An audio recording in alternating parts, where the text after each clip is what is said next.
We're not in a streaming war anymore. This is a battle royal. Disney, Universal, Paramount, Skydance, Amazon, Apple, they all showed up in shiny armor, waving subscriber charts. Then Netflix walked in, bought Warner Brothers, HBO, DC, and Harry Potter like they were on clearance. And now everyone's asking the same question.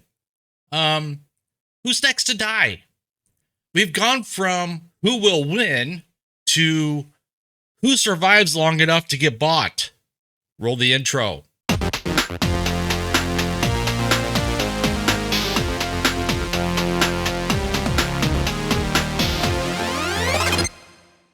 Welcome back to The Critical Nerd, where we watch Hollywood consolidate itself into three companies and then pretend this is good for consumer choice.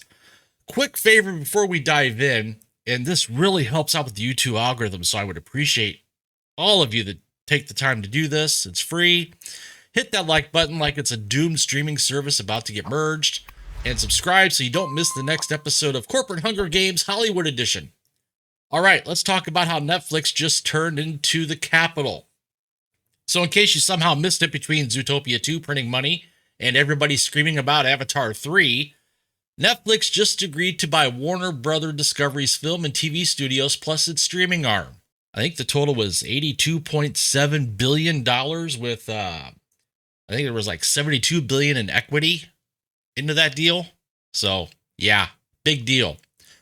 This means Netflix now controls Warner Brothers Pictures, think Batman, Superman, Dune, Mad Max, HBO and Max, Game of Thrones, House of the Dragon, The Last of Us, Succession, Wizarding World, Harry Potter, and whatever half-baked prequels they keep trying, and a massive TV archive, Friends, Big Bang Theory, all the stuff your aunt binges on a loop.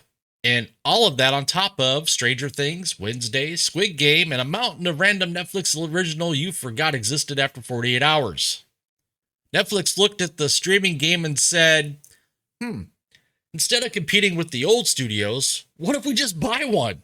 And how are they paying for this magical shopping spree? Well, they've lined up one of the biggest bridge loans in history, around $59 billion, led by Wells Fargo and a handful of other banks. Then they'll roll that into a long-term bond, or I should say long-term bonds and loans later. So, yeah, Netflix just strapped a nuclear debt rocket to itself. But in exchange, it became the first true mega studio of the streaming age. The old studio spent 10 years trying to become Netflix. Netflix skipped to the final chapter and then became them plus itself.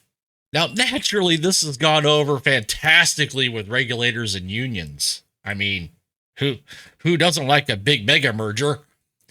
And by fantastically, I mean antitrust alarms, angry letters, and Hollywood unions screaming, "This will kill competition."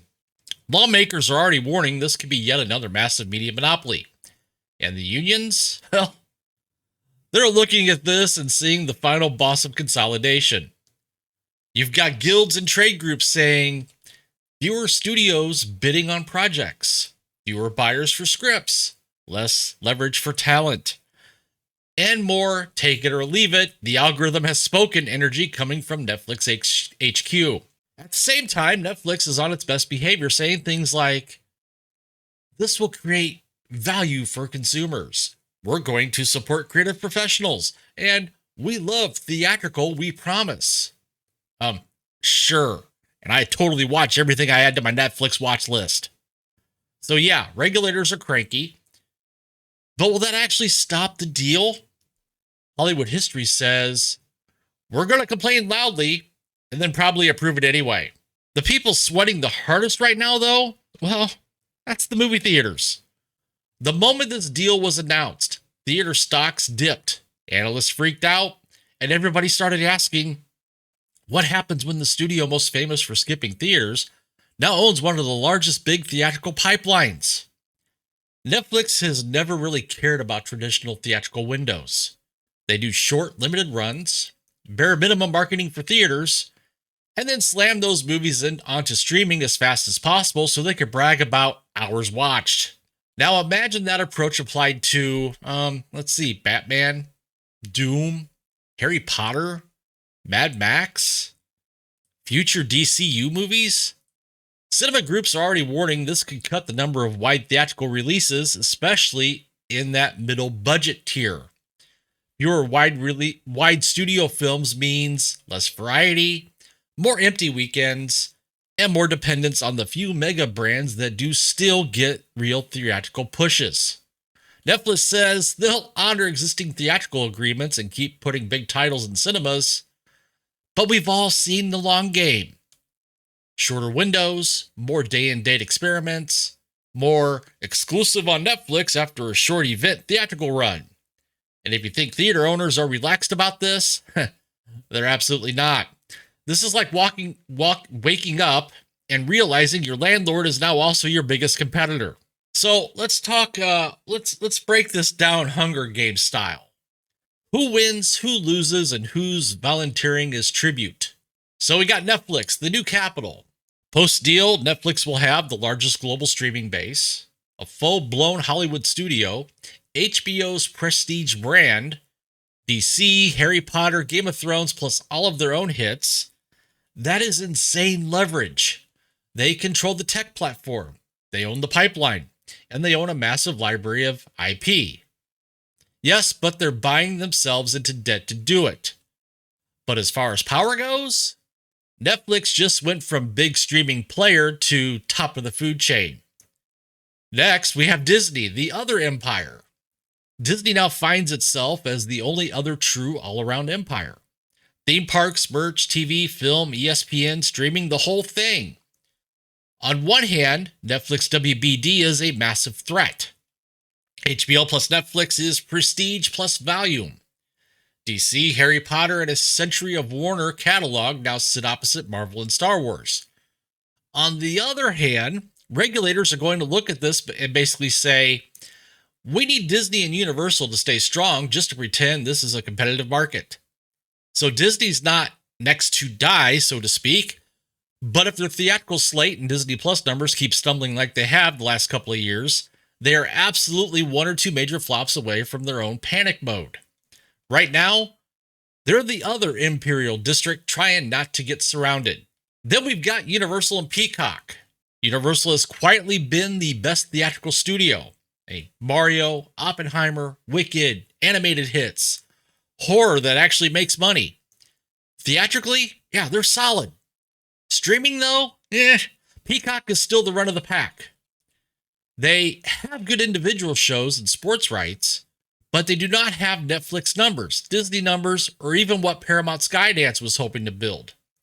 So Universal's strong, but Peacock, that's the part that looks vulnerable. They either merge with someone, bulk up through partnerships, or risk being the streaming app everyone forgets is even installed. Now let's talk about Paramount Skydance. This is not the old crumbling Paramount Global anymore.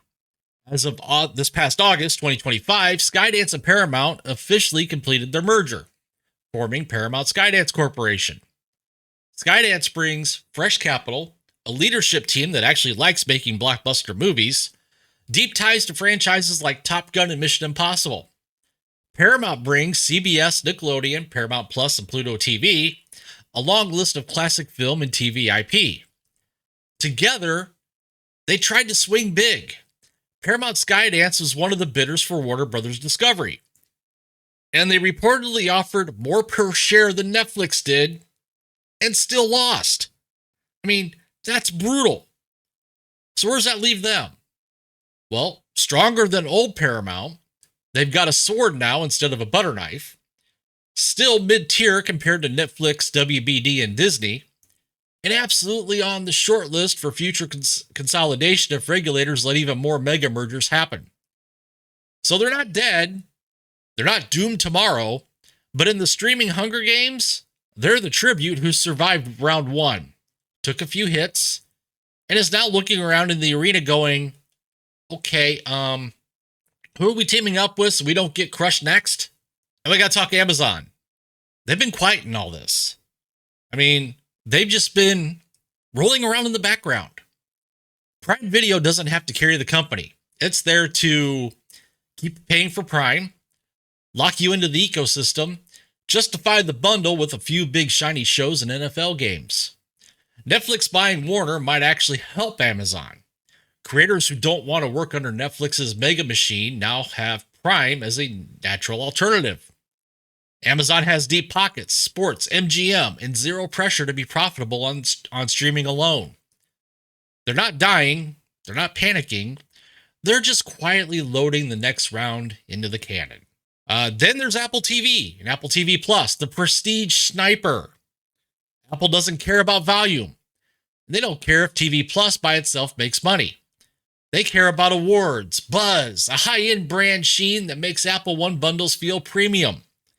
Netflix absorbing Warner actually opens a bigger lane for Apple.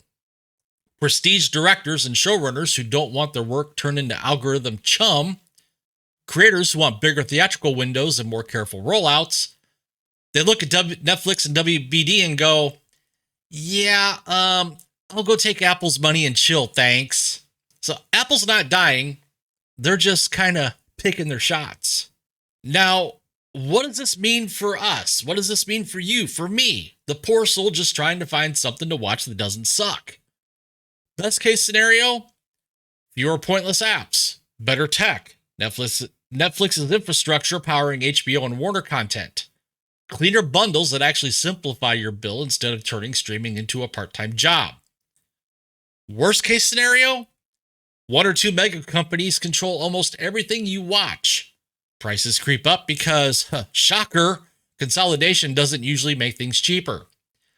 Fewer risks, fewer weird mid-budget movies, fewer original voices. Theaters slowly turn into glorified Marvel Avatar animated sequel bards. We went from a streaming war with too many players to a streaming Hunger Games where everyone is just trying to avoid being the next snack for Netflix or Disney. So I'll throw it to you guys out there. In this new Netflix plus Warner era, does Disney stay strong as the other empire? Does Universal find a way to bulk up Peacock or just sell it off? Does Paramount Skydance end up as the permanent mid-tier contender or the next big acquisition target? And do regulators actually do anything or just yell on TV and sign the paperwork later? Drop your predictions in the comments below. Who's the next tribute to fall in the streaming Hunger Games? And who actually walks out of the arena alive? I do read your comments. Don't get me wrong, I don't always have time to reply, especially the ones explaining why actually massive consolidation is good. Actually. So if you enjoyed this breakdown, obliterate that like button, subscribe to The Critical Nerd for more deep dives into Hollywood's slow-motion corporate apocalypse, and share this with your friend who still thinks this is fine because their Netflix app loads fast. I'll see you in the next one, assuming Netflix hasn't bought YouTube by then.